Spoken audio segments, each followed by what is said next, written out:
देश में उपराष्ट्रपति पद का आज यानी 6 अगस्त को चुनाव है। वोटिंग के बाद काउंटिंग होगी और आज शाम तक नतीजे भी घोषित कर दिए जाएंगे। शनिवार को ही पता लग जाएगा कि देश का अगला राष्ट्रपति कौन होगा।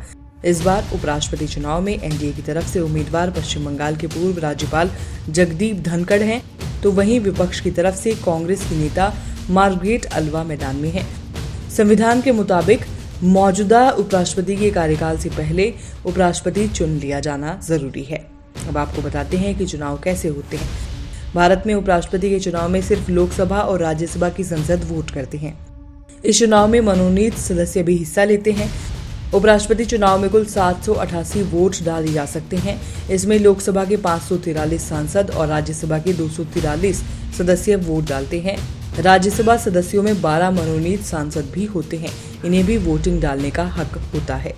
संवैधानिक पदों में उपराष्ट्रपति का दर्जा दूसरे नंबर का होता है। उपराष्ट्रपति संसद के उच्च सदन राज्यसभा के सभापति भी होते हैं और अगर किसी वजह से राष्ट्रपति का पद खाली होता है तो उनकी जिम्मेदारी उपराष्ट्रपति ही संभालते हैं। संविधान के हिसाब से सर्वोच्च पद की बात करें तो राष्ट्रपति के बाद उपराष्ट्रपति का पद होता है और फिर उसके बाद प्रधानमंत्री का। अब आप वोटिंग के लिहाज से जान लीजिए कि किसके पास कितनी संख्या है। मौजूदा समय में भाजपा के पास लोकसभा सांसदों की संख्या 303 है, वहीं राज्यसभा में 93 सांसद हैं। उपराष्ट्रपति चुनाव में कुल वोटों की संख्या पर नजर डालें तो भाजपा के पास आंकड़ा 395 का है, जबकि जीत के लिए सिर्फ 394 सदस्यों की जरूरत है, यानी यहाँ भी उसे एक तरफा जीत मिल सकती है। जहां तक बात विपक्ष के उम्मीदवार की, तो कई विपक्षी पार्टियां यूपीए की उम्मीदवार मार्ग्रेट अल्वा का समर्थन करने से बच रही हैं। अब किसके पास कितने वोटर?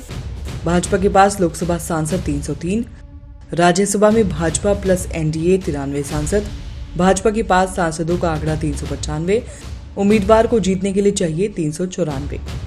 उपराष्ट्रपति और उनके चुनाव से जुड़ी जरूरी बातें।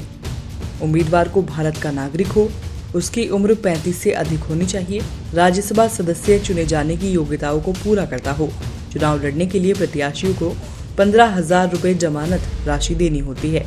चुनाव हार जाने या वोट नहीं मिलने पर ये राशि चुनाव आयोग में जमा हो जाती है। वोटिंग के दौरान एक सांसद को एक ही वोट देना होता है। सांसद अपनी पसंद के आधार पर प्राथमिकता तय कर सकता है। उपराष्ट्रपति का चुनाव बैलेट पेपर से मतदान होता है। मतदाता को अपनी पसंद को 1, दूसरी को 2 के आधार पर चुननी होती है। चुनाव अनुपातिक प्रतिनिधि पद्धति के तहत होता है। अंग्रेजी में इस चुनाव को सिंगल ट्रांसफरेबल वोट सिस्टम कहते हैं। जानिए क्या होता है सिंगल ट्रांसफरेबल वोट सिस्टम। जितने सदस्यों के वोट पड़ते हैं उसकी संख्या में 2 से भाग देने के बाद उसमें 1 जोड़ दिया जाता है। आप इसे ऐसे समझिए कि चुनाव में कुल 787 सदस्यों ने वोट डाला तो इसे 2 से भाग देंगे तो संख्या 393 आती है। यहाँ दशमलव के बाद की संख्या नहीं गिनी जाती, इसलिए आंकड़ा 393 हुआ। अब इसमें 1 जोड़ने पर संख्या 394 होती है, तो चुनाव जीतने के लिए 394 वोट मिलना जरूरी है।